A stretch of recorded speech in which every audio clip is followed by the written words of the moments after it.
Nasa ating pong linya ngayon si Attorney Chris Bendijo, ang Head Executive Assistant po naman ng MIAA para po dito ho sa ating follow-up sa nangyari pong sunog dyan sa NAIA parking lot. 19 daw po ng mga auto ang nasunog. Attorney Chris, magandang umaga po.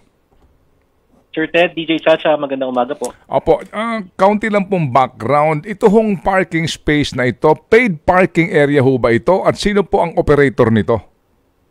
Yes sir, it is a paid parking area open to the public. It's operated by Philippine Skylanders International Inc. po. Okay, and ano ho ang deal dito ho? Ang lupa po is owned by MIAA? Yes sir. Okay, ano po ang deal dito ho ng MIAA sa inyo pong concessionaire? We have a valid lease contract, sir. No? This was entered into in 2019. The intention of the lease contract was really to establish a mixed-use commercial building inclusive of parking. But in our meeting yesterday, we were informed by Philippine Skylanders na nagkaroon po ng changes dito dahil they were advised before na gagawin po dapat na staging area yung kanilang yung leased premises para po sana dun sa subway project. Kaya po nagkaroon po ng ganitong deviation. Hindi po nila na ituloy yung pagtatayo ng commercial building and they converted muna dito sa pay parking po. Gaano po kalawak ito kung kayo po'y familiar, sir? The contract states a total area of 34,000 square meters po. Okay, and then ito pong apektadong pay parking area na ito, gaano po kalawak ito specifically na kanila pong sinisingilan po ng mga pumaparada? To my understanding, sir, no, ito pong total area na ito, ginawa po nilang, kinonvert po muna into this pay parking until nga po ma-determine finally yung intention dito sa area ito kung magiging staging area ba. Ito na po, no, pagdating nitong ating private concessionaire, kung ano din po yung plano nila, dun po mag-a-align yung kanilang magiging structure. No? But for now, they have requested permission, even with the previous admin pa po, to use it muna as a commercial parking po. Opo. Sino-sino ho mga pumaparada dito? It's open to the public, sir. So meron po tayong mix of passengers. Yung kahapon po, yung lumapit sa amin, employee po ng MIA. It's really a mix of anybody who has business in the area, sir. Opo. Are you familiar po, attorney? Magkano singilan dito ng parking? I hope you don't mind me asking. I don't have that information, sir. At hindi din po privy ang MIA sa mga ganyang operational aspect na po nila. Okay, sige. So, legally, una, ano po ang habol noong mga pumarada sa kanila na naperwisyo dito po sa sunog na ito? Yes, sir.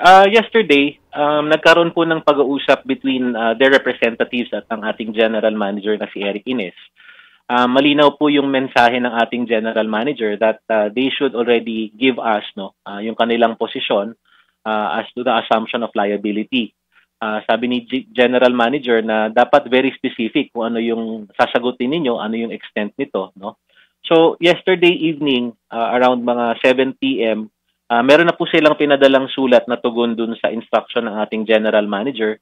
Nakapaloob na po dito yung kanilang yung initial assumption of liability, but I was not given any instruction or authority to disclose it at this time, sir. No, I'm going to talk with them in a few minutes. Hingi po ako ng pahintulot kung ano ang pwede kong i-disclose dahil hindi naman po ako ang kanilang spokesperson at ayoko naman silang pangunahan.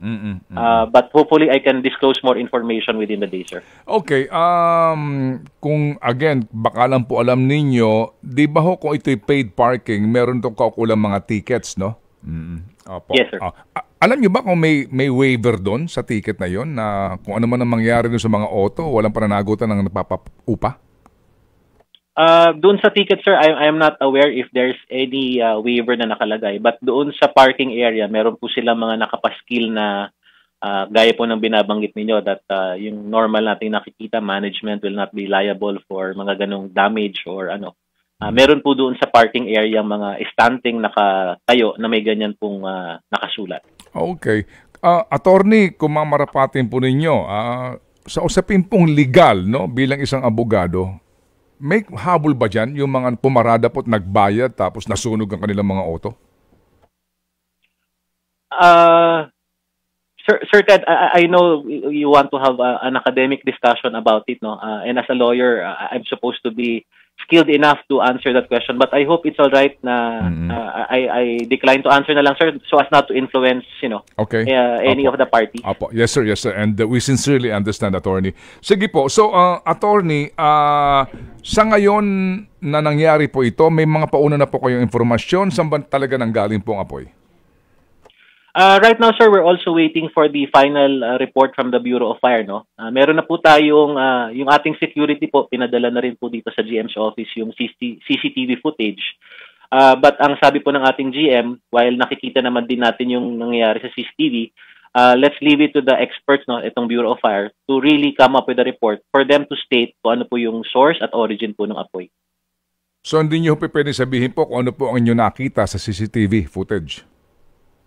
Well, what I can say, sir, is that doon sa CCTV footage, meron pong apoy na nag-umpisa po doon sa isang vehicle, no. But as to hindi rin po makikita ko ano po yung naging sanhi nito, no. Basta ang makikita po doon sa footage that we were provided was that the fire started from the rear portion of one of the vehicles. Okay. Sige po. And attorney, ano pong so far ngayon ang disposisyon ng MIAA sa kontrata nitong inyong concessionaire? Sa usapin po ng pagpaparenta pa rin po sa pagpapabayad po ng parking.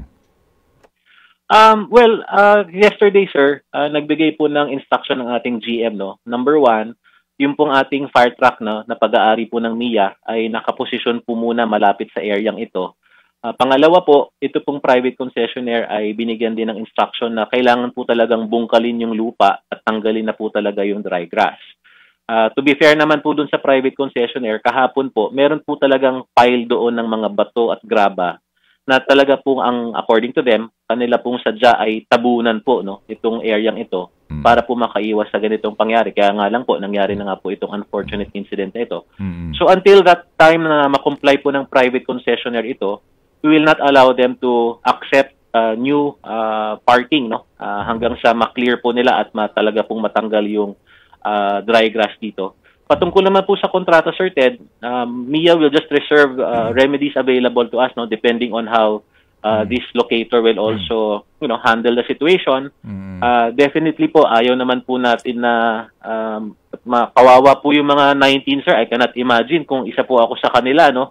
Pumarada lang ako, pagbalik ko, wala na po yung sasakyan ko, no. So we understand and we sympathize with them. Definitely, we will assist any manner, sir, no? Like what I said, my office is open. Kasi po at this time, sir, 6 pa lang po ang nagpapakilalang may-ari. So marami pa pong vehicles doon na hindi pa po natin alam kung nasaan at sino po yung may-ari. Umabot ng 19 ang nasunog. Gaano kabilis yung responde ng bumbero? Dito sa timeline natin, sir, no, I'm still harmonizing the reports. Doon po sa ating fire team, from the time that they received the report, 12 minutes po, sir, yung duration hanggang sa nag-fire out. But before that, sir, ito pong private concessionaire, sinubukan daw po kasi ng kanilang security na apulahin yung apoy gamit po yung mga maliliit na fire extinguisher.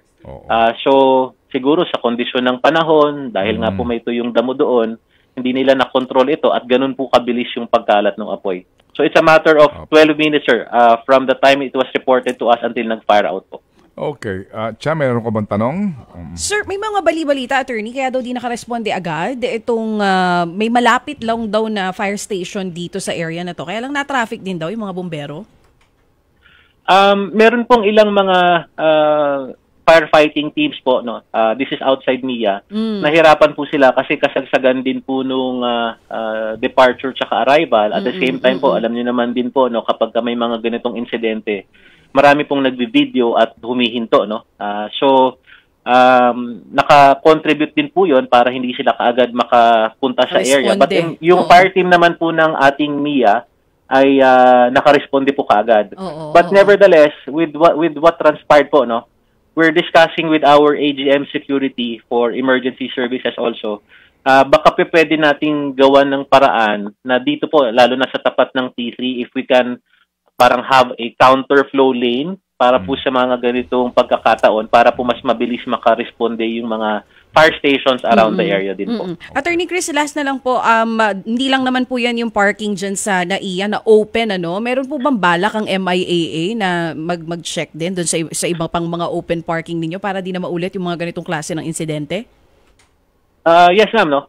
Yesterday, when after this transpired, pina-inventory naman din po natin. Ito lang naman din po yung open parking area na ganito po yung condition, no, na may talahib. All the others are pavements naman po. But nevertheless, we will make it also part of our inspection at reminder po sa ating mga security na pagpapasok po sa parking facility to remind ang ating mga visitors na yung mga flammables po, rabing alcohol, alcohol gel at kung ano paman, ay huwag pong iwanan sa loob ng kotse. Pangalawa po, pinapaaral na po ng ating GM kung pwede pong lagyan ng mas malalaking fire extinguisher po, yung pong may gulong, ang ating mga parking area. Kasi nga po, based dun sa report kahapon, hindi po kinaya nung mga maliliit na fire extinguisher yung sunog po, no?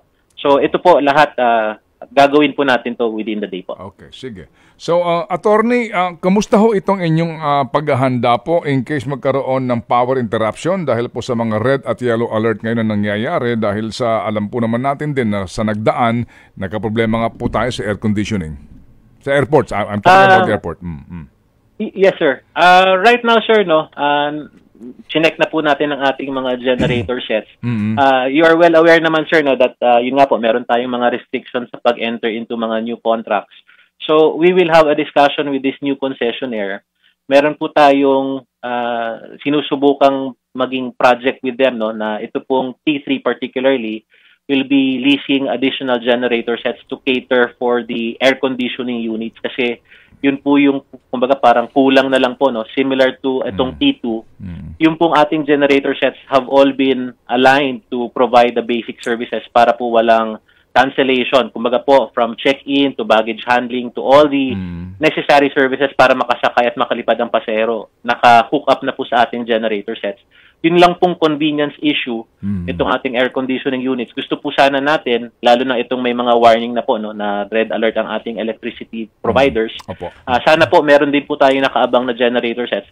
We're just ironing this out because of some provisions in the CA that have constrained us from acquiring this ourselves, no? So we'll have a discussion with the NNIC, sir, ito pong new NAIA Infra Corporation, kung anong pwede natin gawin para naman, you know, we can be assured, no, pati yung ating mga pasahero can be assured of a safe and convenient experience dito sa ating airport. So talking about the SMC Group now, no? Yes, sir. Okay. Ano po sila, sir? NNIC, New NAIA Infra Corporation po. But how soon will that be? Kasi ngayon pong summer na to, no? Itong tag-init na ito, importante ang bagay na ito. How soon will that be? Kasama po yan, sir, sa ating di-discuss with them because as a private entity, of course, they will have the advantage, no? Insofar as not being covered by the procurement law. So that's something that we will discuss with them. Hopefully we can, you know, find a solution to address this matter. Opo, ASAP kumbaga, no? Kasi kailangan na ngayon, yung binabanggit nyo na generator, para, ito ho ay sa T3, Terminal 3 na binabanggit nyo. Yes, sir. Tama po. Opo. O sige, so Attorney Chris, makikibalita kami ha pag meron na kayong update dito ho sa nangyaring sunog dyan sa inyo pong parking lot. Yes, sir. Opo. Salamat na marami, Attorney. Thank you po. Thank you. Thank you very much for this opportunity. Magandang umaga po. Thank you. Yan, opo, ang tagapagsalita. Opo, kapag available, readily available. Dapat. Thank you, Attorney Chris Bendijo, ang Head Executive Assistant po naman ng MIAA. Ted Filon at DJ Chacha. Ngayon, nasa Radyo 5, 92.3 News FM. Monday to Friday, 6 to 10 a.m.